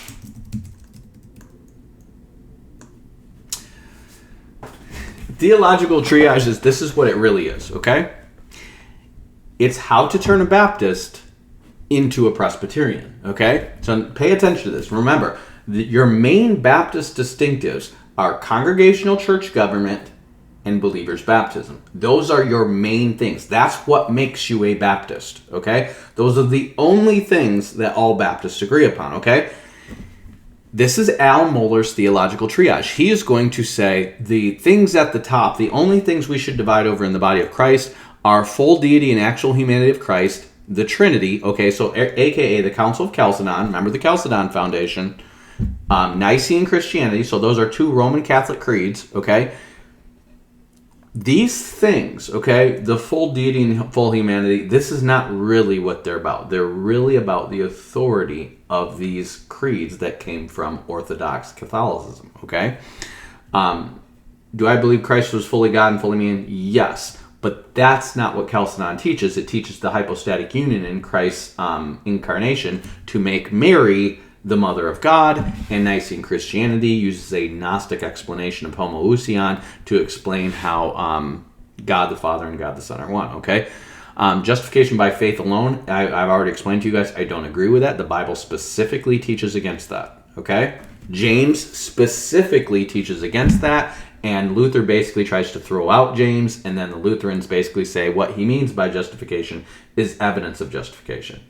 No, he doesn't. He means justification. Okay? And then the authority of the Scriptures. I agree in the authority of the Scriptures, but I probably would fall outside of their definition of scriptural inerrancy because there's stuff in the Bible that's definitely wrong. There's stuff that's definitely edited that I agree with. It's not wrong, but it is edited. Okay? So the idea of original manuscripts and stuff like that is just a myth. We don't have it, and the Bible was edited over time. We know that. Okay? So all this stuff is going to be primary, and all this stuff, listen, this stuff does not make you a Christian. It makes you a Presbyterian. Okay? These are the essentials to being a Presbyterian. But here's the thing. These are where the Presbyterians disagree with the Baptists. Okay? Ecclesiologies, the Presbyterians have a hierarchy. Okay? The Baptists don't agree with that. Baptism, the Presbyterians infant baptize. The Baptists don't agree with that. The Lord's Supper, they don't believe in the real presence, but they do believe that you receive grace through the taking of the communion because that's God's ordained means. And if you are denied communion, you're denied God's grace. So we can kick you out of the church, and God's grace doesn't come to you if we kick you out of the church, okay? So the Baptists are going to be more like Zwingli. The Presbyterians are going to be like Calvin, which is going to be a bridge between Lutheranism and Zwingli, okay? And then gender roles in the church. Guess what? A lot of Presbyterians went libtard. Basically they know to start a Calvinist coalition, which is the Gospel Coalition, there's going to be a lot of people who endorse Calvinism, but they also endorse women's roles in the church, okay? So all the stuff that would definitely keep the Baptists out, they're like, you know what? Those are secondary issues. All the things that would divide a Baptist with a Presbyterian are secondary issues. Then, these are the things that Baptists, that most Baptists are going to disagree with the Presbyterians on. Most Baptists are going to be premillennial. The Presbyterians are amillennial. That's a tertiary issue. Gospel freedom issue, that's going to be about different forms of legalism, okay? So like Baptists think you can't dance or smoke or chew or go with those who do or play cards, all these things. Well, that's fine. I don't care. That's not a tertiary issue. That's a non-issue, okay? All that stuff is non-issue. People who think you shouldn't be able to play musical instruments in church, yeah, that came from Calvin, okay? Those are non-issues. Those are just stupid, okay? They divided the Church of Christ over that. That's stupid, okay? Instruments, having a problem with instruments is just retarded. If you want to get into the hermeneutical gymnastics of why they justify that, I do that in other videos, so I'm not going to get into that here. Certain eschatological questions, aka dispensationalism, that's a tertiary. That's a non-issue to them, okay? Understanding some difficult texts, that's generic. I don't know what that means. Understanding the miraculous gifts, aka cessationism, okay? These guys, the Presbyterians, are cessationists. A lot of Baptists are not cessationists. Most people don't realize that. A lot of Baptists became Pentecostal and charismatic. A good example of that is Pat Robertson. Okay, Pat Robertson is a Southern Baptist who became charismatic. Okay, remember the charismatic renewal in the 70s is hitting all the denominations. Okay, but the Orthodox Presbyterians are creedally. They're the only denomination that is creedally cessationist. Okay. So that would be, there's one denomination in the entire church that is creedally cessationist. The Baptists tend to be practically cessationist, but they're not creedally cessationist. The one that is creedally cessationist is the Orthodox Presbyterians. Now, guess what? That makes them a heresy.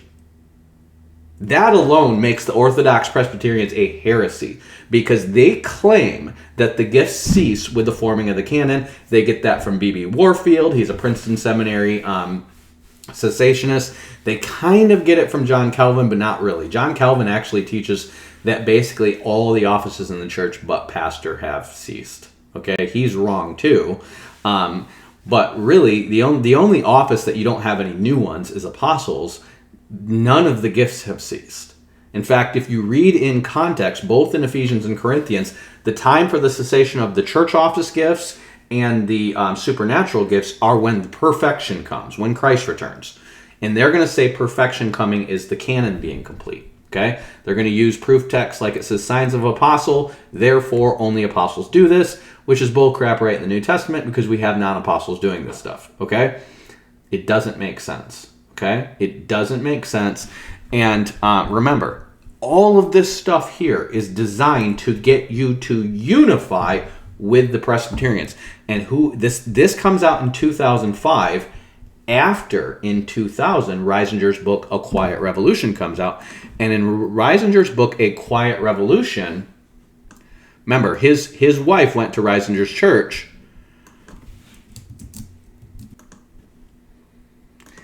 This book, A Quiet Revolution, which was written by Banner of Truth Trust and by Ernie Reisinger, is a manual for how to take over a church and convert it to Calvinism. Okay? And one of the things that they're going to say in there is basically don't use Calvinistic language, because if people who understand Calvinism are not going to like it. Okay? That's literally what they say. In his autobiography, see, you got to get this before they stop printing it. Okay? Because in his autobiography, they're going to have the same stuff in here, but they're going to omit the line that Reisinger writes, which is the people who understand Calvinism are not going to like it when they realize you're teaching Calvinism, okay? So Reisinger is going to basically, here, I'm going to get a picture of this book.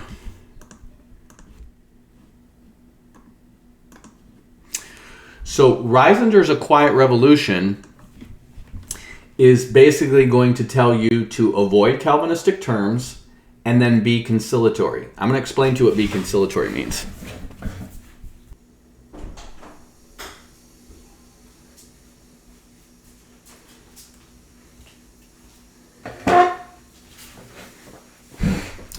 So Reisinger is basically going to tell you, he's not going to say this explicitly, but he's going to lean this way.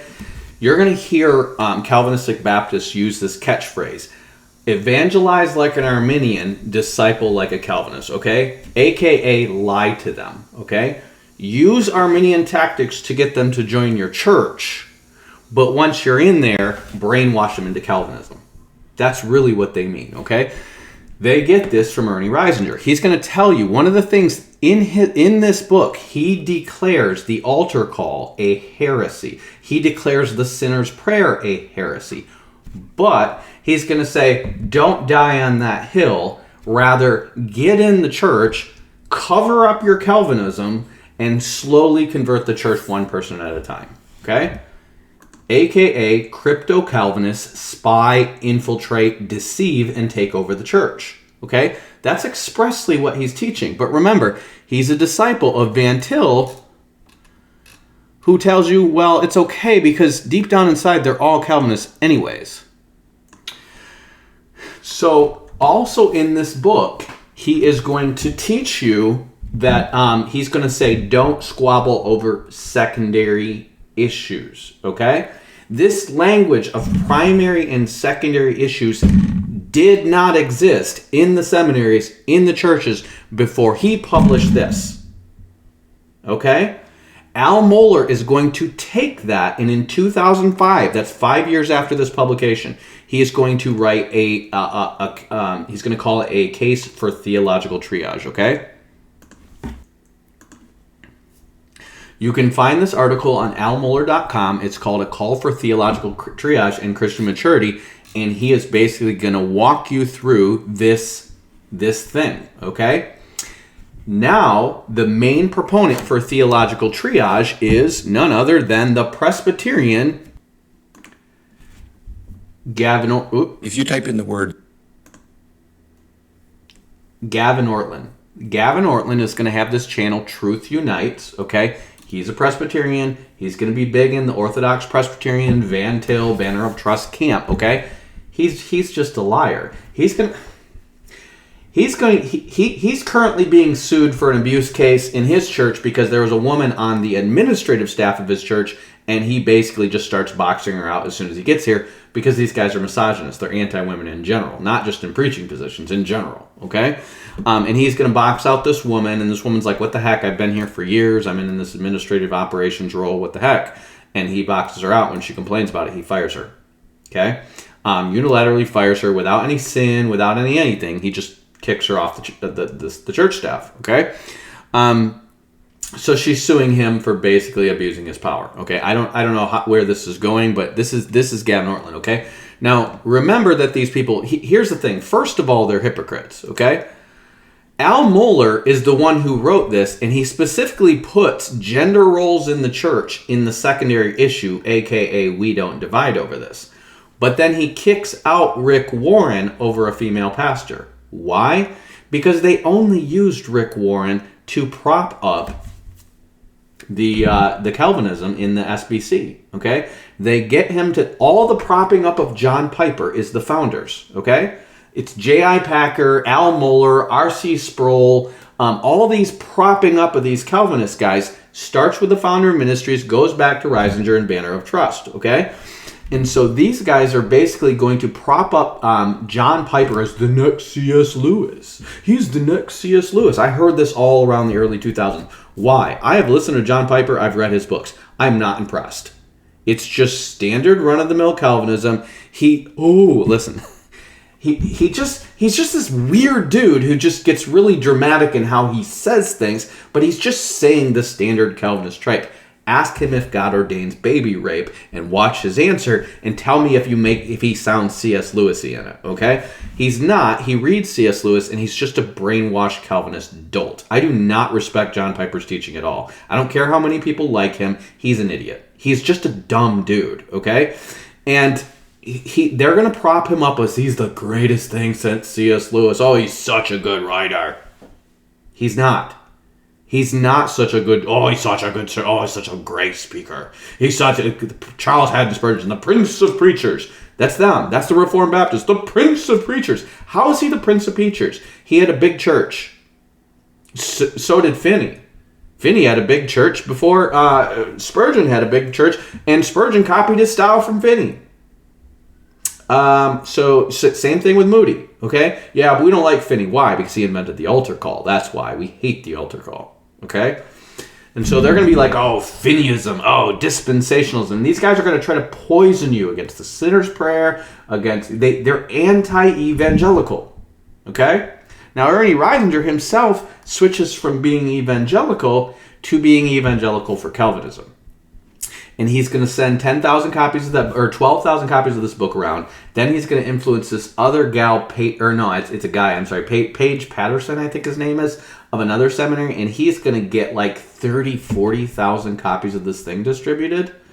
And then the Baptist seminaries are going to start to catch on to what Reisinger is doing by 82, and they don't like it. But by this time, he is carrying on a correspondence. He has 500 guys looped in.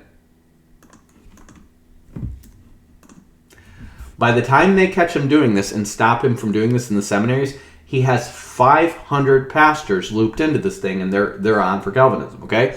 And he maintains a mail correspondence for like twice a month, either mail or phone call correspondence with 500 pastors twice a month, founds the founders, and he starts pushing this stuff, and he starts advancing Calvinism. And out of that, you're basically going to have the majority of guys who run the Gospel Coalition.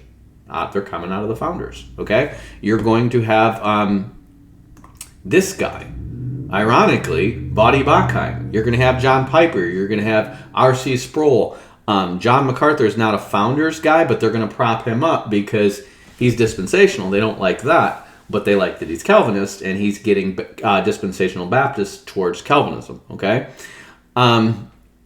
remember, their first goal is, so when he talks about secondary issues, when Reisinger talks about secondary issues, the primary issue is Calvinism. And the reality is justification by faith alone only works if you're a Calvinist or a Lutheran. That's the only way justification by faith alone works, because the Bible doesn't teach justification by faith alone. You get that from Luther, who rejects James, or the Lutherans who say justification means evidence of justification when James uses it, and then the Calvinists are going to pick that up, okay? So one of their primary issues, justification by faith alone, what they're going to do is when you get down here, gender roles in church, Lord's Supper, or you get down here some difficult questions in the Bible, like when they say Jacob I loved, Esau I hated, out of context, okay? They're gonna put, oh, that's a tertiary issue, we really don't divide over that, but they're going to keep preaching Calvinism as a primary issue when they're trying to advance Calvinism in your church, okay? Because it's justification by faith alone only works if you're a Calvinist or a Lutheran, and nobody wants to be a freaking Lutheran because they pretty much Mary worshipers. They're pretty much Catholics, okay?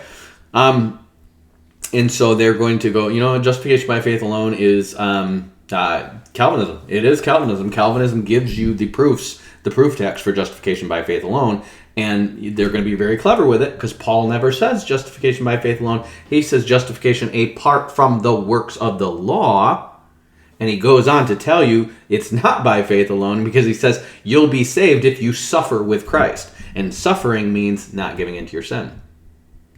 That's what it means. It means not giving into your sin. It means being persecuted for the gospel. It's all this stuff that is not alone. Okay? You will be glorified with him if you suffer with him. Okay? He definitely does not teach justification by faith alone, nor does James. Nobody teaches justification by faith alone. They teach they teach faith plus works. They teach fruit. They teach fruits of the Spirit. If you don't have any fruit, you're going to hell, which is what Jesus taught. Okay? That's not faith alone. Faith that is alone is dead faith. That's what James teaches you, okay? So anyways, these guys are going to say justification by faith alone. Well, they're going to conflate the word justification and salvation just like a Catholic would, okay? There's no salvation by faith alone in the Bible. There's no justification by faith alone in the Bible. There is justification apart from the works of the law through faith in Christ, which leads to good works. Okay, free grace is wrong too. You don't go to the false dichotomy and say, which one are you? Arminianism, Calvinism, they're all wrong. Roman Catholicism, they're wrong. All this stuff is wrong. What the Bible teaches is that you're justified apart from the works of the law through faith in Christ. This is what Paul teaches in Galatians. But that is going to bear fruit. That is going to bear fruit. You're going to do what you hate. In other words, your body is going to hate that you don't give into sin, and that's the proof that you're a Christian, because you do what you hate. You obey Christ and your body hates it. There you go. That's what it is. And you never have justification by faith alone taught in the Scriptures. You don't, okay? You don't have the Trinity taught in the Scripture. That comes from Pythagoras. You don't have the Chalcedonian hypostatic union at Christ's birth taught in the Scriptures. Christ's hypostatic union happens in the resurrection because his divine spirit leaves his human body in his death. There you go. You don't have the hypostatic union. That was about glorifying Mary, not about glorifying Christ, okay? So remember, Presbyterians, they believe they're the true Roman Catholics. They'll tell you that. They will tell you they are the true Catholic Church. And they stand under all the stuff that comes out of Protestant Roman Catholicism. Okay? Remember, Jesus taught 3 loaves of leaven. All 3 would be corrupted. That's Orthodox, Catholic, and Protestant. They're all 3 corrupt. Okay? So, Reisinger is going to spread this around. He is going to die in the early 2000s. Okay? But by the time he's died. Remember, Al Mohler has gone from being the guy who's in charge of the fundraising for the Southern Baptist Seminary to being its president. He's been its president ever since. He's going to teach Theological Triage in 2005. The Baptists are going, the Reformers are not just going to take over Phoenix Seminary. They're not just going to take over the Southern Baptist Seminary. They're going to take over other seminaries too. They're going to take over Moody. They're going to do the same thing. They're going to infiltrate and take over Moody. They're going to infiltrate and take over Phoenix Seminary, which is where I went. where my Calvinistic Baptist president of the seminary flat out lied to me when I asked him, is this a Calvinist school? Am I going to be graded on acceptance of Calvinism? He said, no. And then I get there, and I'm literally being taught by a Baptist who converted to Presbyterianism. Why? He drank the Kool-Aid. And the guy who's teaching me is teaching infant baptism. He's teaching that we should call them sacraments. Literally the whole class. And I mean, this is a non-denominational class of Baptists, Anglicans, dispensationalists, non-denominational, charismatic, new believers. The whole class is like, no, we're not going to call them sacraments. That's what the Roman Catholics call them. That was invented by Tertullian. Like, that's not Christian anything. And he's going to argue against the whole class. His name's Steve Doobie. He's going to argue against the whole class that we need to call them sacraments. Why? Because the Presbyterians do. This is where theological triage takes you. And this book now at Phoenix Seminary, and I guarantee they're distributing this. They give it away for free when you join Phoenix Seminary. Where did I do with it?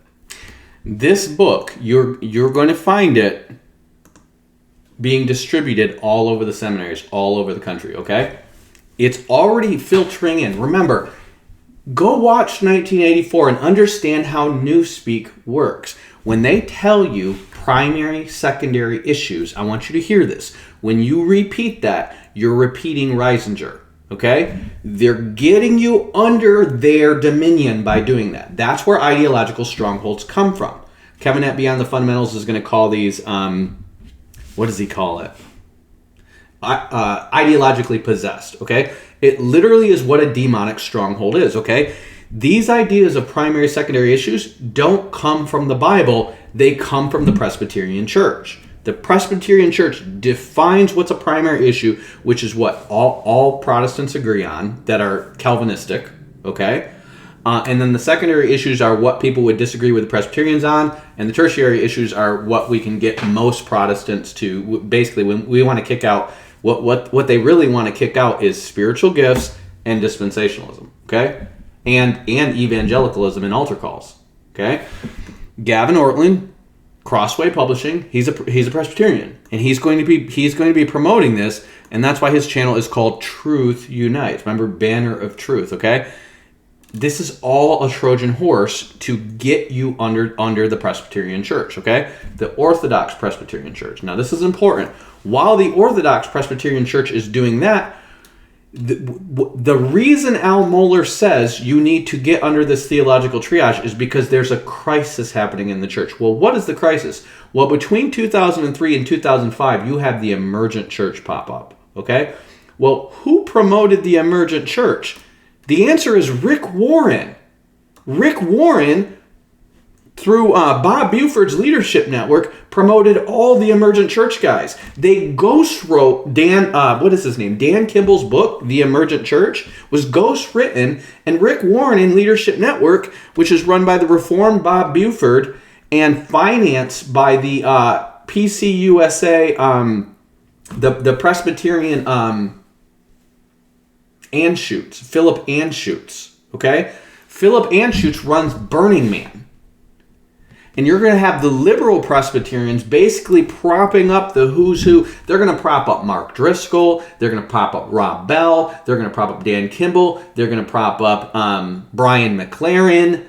All those emergent church guys, they're going to prop up Andy Stanley. And what's going to happen, so remember, that's one side of the Hegelian dialectic. And the other side, this is the Volcker group. These are people who are associated with Rushdoony and the CNP.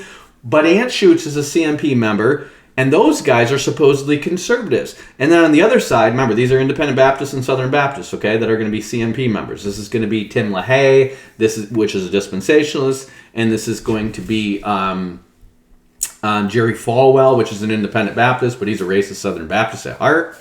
And while those guys are propping up the left side through mostly Presbyterian and Reformed donations, on the right side, through Presbyterian and Reformed donations, you're going to have the Presbyterian takeover of what they're going to promote as a unified Protestantism. And what you're going to have in this, while these guys are doing this, these Rushdoony followers, which are going to include guys like Doug Wilson, who they also promote, okay? Doug Wilson is teaching theonomy. He's teaching Rushdoony. He's teaching theocracy. They're teaching Christendom 2.0. And these guys, Christendom 2.0, you're going to have guys like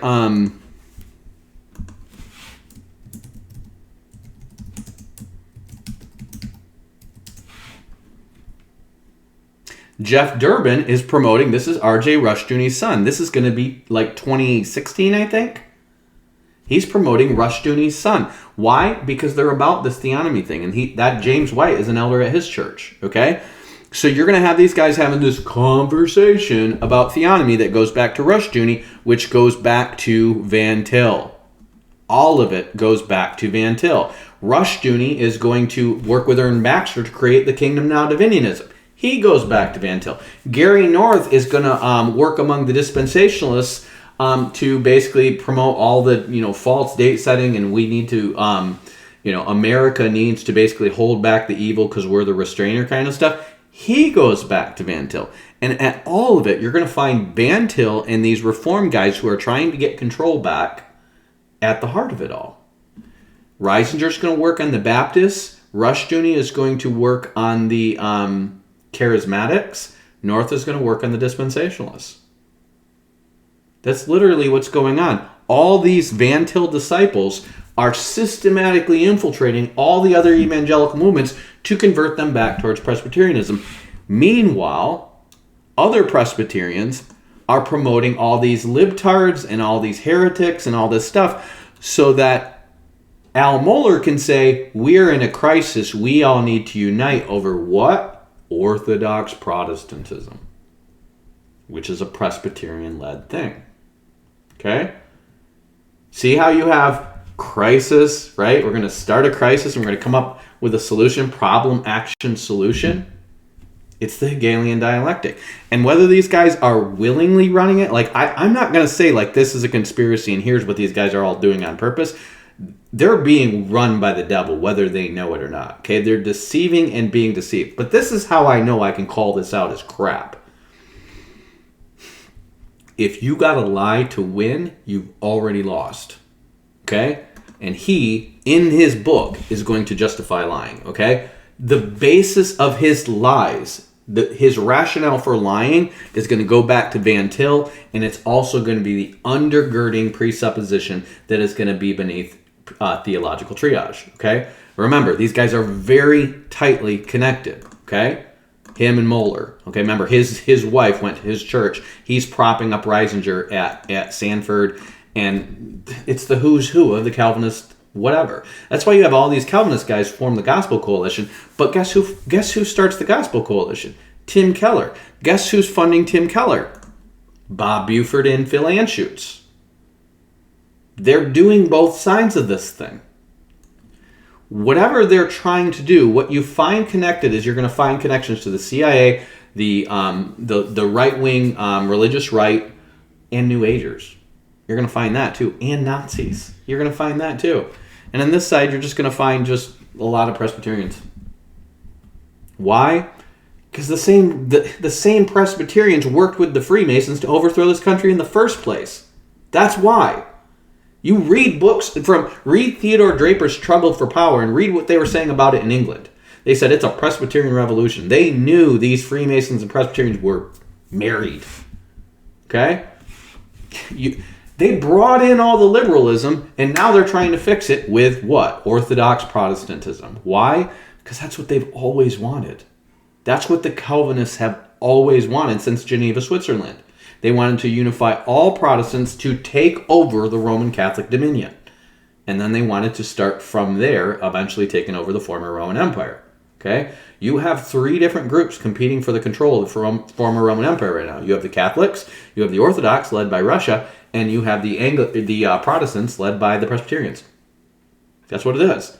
It's three loaves of meal that are fully corrupted, and they all want Rome. Why? Because Rome is the final empire. They all want it back. They all want the Roman Empire back. Okay, and yes, when you work this stuff out, it's going to go to CIA. It's going to go to neoconservatism. It's going to go to libertarianism. You're going to find all this stuff connected, and Nazis and Hitler.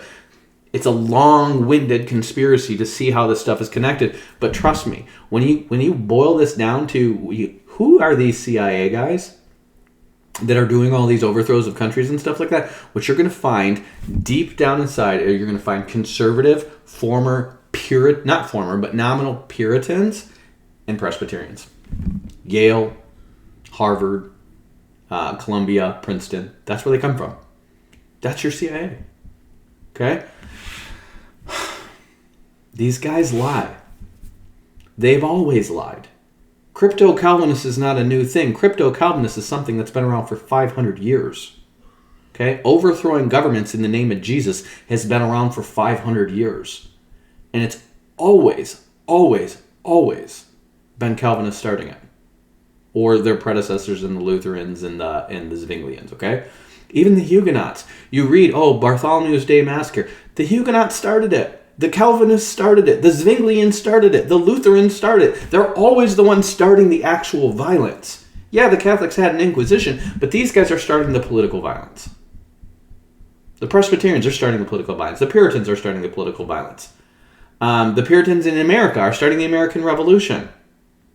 It just keeps going and going and going. They're always overthrowing governments to try to make their version, their illusion of an Orthodox Catholic Protestantism be a reality. And it's not a reality. It'll never be a reality. What it will do is get them to join with the kings of the East, because what they all have in common, not only do they hate evangelicalism, not only do they like overthrowing governments, not only do they like conquering and enslaving other people so they can force them to want to be Christians through basically being the highest tier in the caste system, but these guys hate futurist eschatology.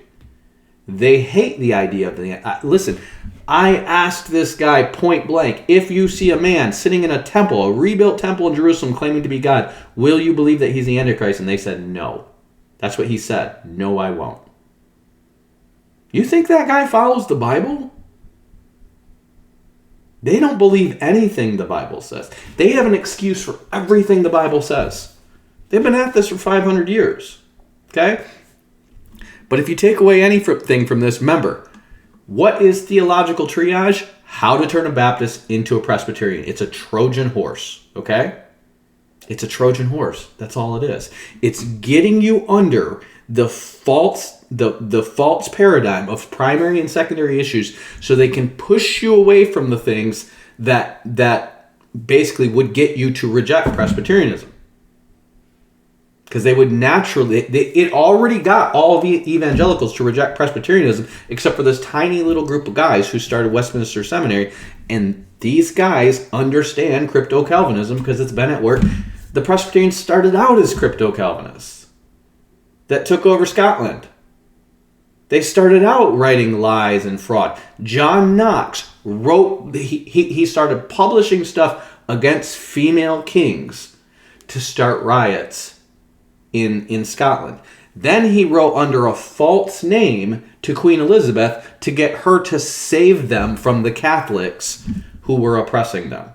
He was also involved in the assassination of an archbishop. Okay? Or maybe it was a prime minister. I forget. It was one of the two. Okay? John Knox was a mercenary. He was a thug. He was not a theologian. He got what he needed from Calvin to justify an overthrow of a government, so he got the people on board with it. Okay? And who's promoting John Knox? Big guy running around with a sword? Mark Driscoll. What's Mark Driscoll talking right now? Tell you what he's talking. He's talking this whole Jezebel Jehu thing. Listen to what's coming out of his mouth. Pay attention to how he's working with the charismatics and the Seven Mountain Dominionism and the MAGA crowd and stuff like that. And he's starting to talk this Jehu and Jezebel stuff. What's that about? Well, who's in the office right now? Who's your Ahab?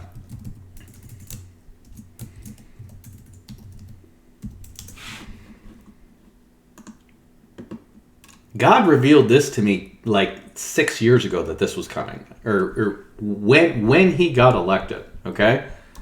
There's your Ahab. Who's your Jezebel? There's your Jezebel. And listen to Mark Driscoll. He's going to talk about Jezebel as a woman who slept her way to the top, and Ahab's a passive man who just doesn't stand up for anything. Okay? Passive Ahab slept to the top Jezebel. And he's not wrong about our country being ruled by this Jezebel spirit. The problem is he's quietly starting to advocate, Mark Driscoll quietly started to advocate rebellion against the government. Okay?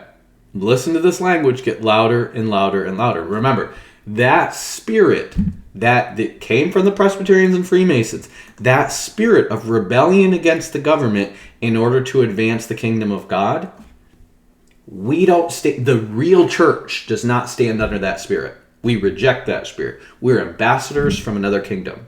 We're not part of this fight. Okay? We are here to preach peace. Blessed are the peacemakers.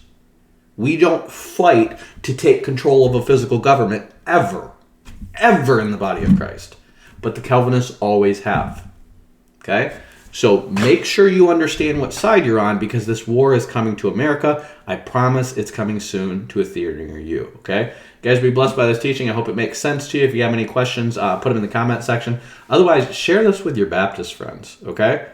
They need to know where this stuff is going. They need to read these books. Okay, they need to read Gavin Ortland's Theological Triage. They need to read Al Mohler's Theological Triage. They need to read Reisinger's A Quiet Revolution and his biography. And they need to understand how systematic this has been since the 1970s, okay? They also need to know the Rushdoony side of the equation, and the CMP and the Kingdom Now Dominionism, because Rushdoony created all that, okay? You need to know what's going on. There have been, these people are that's why it's called a quiet revolution. They're very much about keeping it low key what they're actually doing. They're not going you can be wrong, but at least you're loud and proud about what you're wrong about. But when somebody gets sneaky to try to advance their agenda, that's when you need to cry foul. That's when you need to purge these people out of your church. Okay? You guys be blessed by this. Batman out. Peace. Peace, I'm out. I'm Batman.